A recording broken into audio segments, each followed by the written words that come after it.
It may not be at the top of the menu around the country, but in Maine and New England, chowder is king. And a pair of brothers betting that their recipe could give them the crown in Maine and beyond. WGME News 13's John Hopperstad has the story in tonight's Down to Business.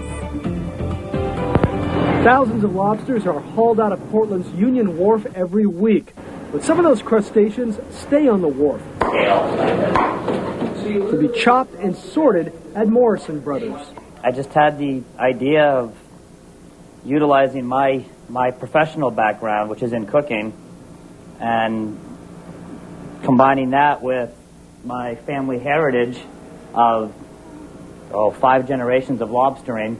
But instead of hauling traps like their grandfather, the Morrisons are stirring a slew of Maine ingredients to create old family recipes for lobster stew and various chowders.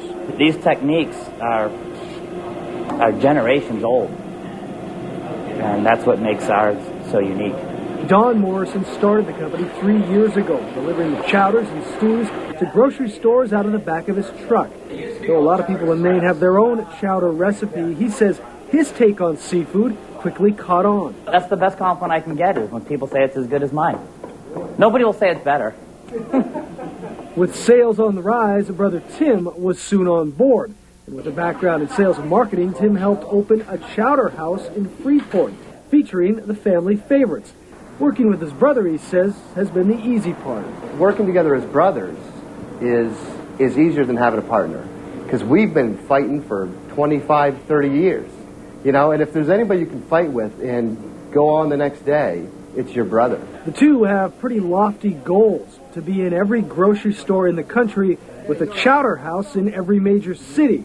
But the company and the brothers say they'll never forget their roots. You know, we're the first generation to never fish, and you feel somewhat of an obligation there to try and support the industry and to keep some of that business local.